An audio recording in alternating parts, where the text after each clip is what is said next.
Allez, on change de paysage, ça va faire du bien pour s'aérer, avec une balade en montagne. Alors vous allez voir, il n'y a pas de panneau publicitaire là-bas, mais un très grand vertige le long d'un canyon ultra spectaculaire et pourtant pas encore trop fréquenté par les touristes. Ça se trouve dans les Alpes de Haute-Provence, les gorges de Saint-Pierre. Vous allez voir qu'elles n'ont pas grand-chose à envier à leurs voisines du Verdon. Yanovine et Romain Reverdy ont suivi des randonneurs au cœur bien accroché. Engageons-nous dans un slalom périlleux, mais majestueux, entre ces falaises de calcaire. Au fond du canyon, serpente un affluent du Verdon.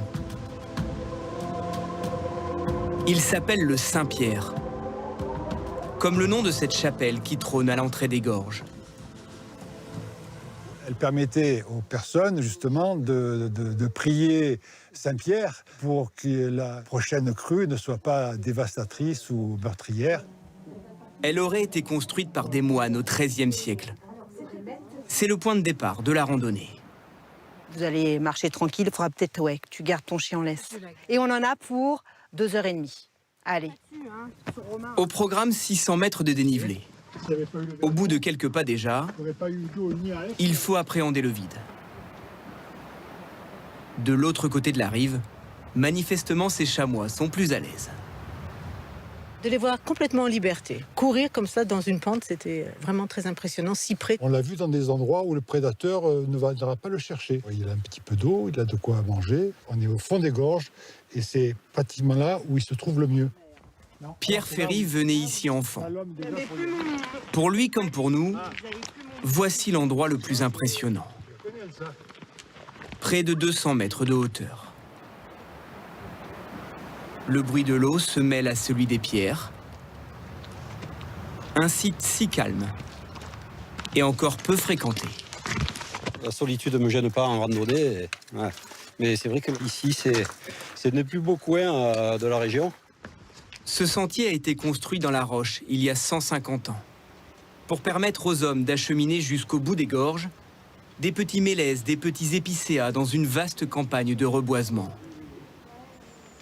Planter des arbres pour éviter les glissements de terrain, pour développer une activité économique aussi.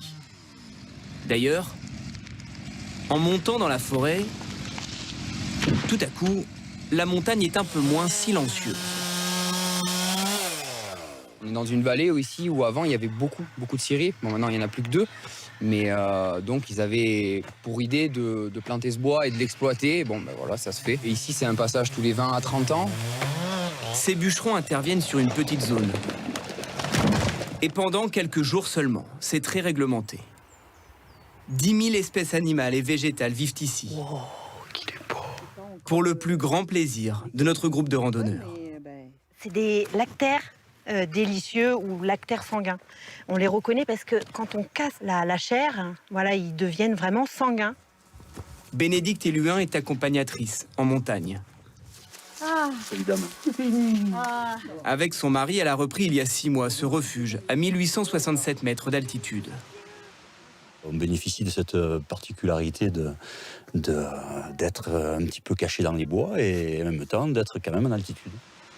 L'électricité est produite uniquement par ces panneaux solaires. Il est 20h. Le compteur s'arrête. La soirée et la dégustation des champignons se savourent à la bougie. C'est un peu l'apothéose quand même. Il y a 2 accompagnateurs en montagne quoi, qui finissent dans un refuge. Un peu la tradition, quoi. Pour eux, l'activité s'achève bientôt. Allez, messieurs, dames. Dans ces journées d'automne, il reste encore quelques marcheurs à servir, tout en gérant déjà le déménagement. Tu peux engager la tyrolienne. Comme le refuge, elle appartient à l'Office national des forêts. Quelques réparations étaient nécessaires, mais elle traverse toujours aussi bien ce ravin, comme il y a 20 ans. Et facilite grandement ses trajets retour. Et ouais, ça y est, la saison se termine, on remballe. Une pointe de nostalgie, d'appréhension aussi. Avant de redescendre, Bénédicte et Alain voulaient nous alerter sur un dernier point. Les ressources en eau du refuge proviennent de ces vallons, presque à sec. On espère un hiver neigeux, parce que là, je pense qu'on ne supportera pas 2 années de sécheresse de ce niveau-là. Il faut espérer que ça se passe bien les années futures, qu'on ait toujours suffisamment d'eau. C'est pas gagné, mais voilà, c'est un petit peu un pari. Une autre forme de peur du vide. Dans quelques semaines, le gel et la neige rendront l'accès à ce site trop dangereux. Entre inquiétude et fascination, les gorges de Saint-Pierre vous marquent profondément.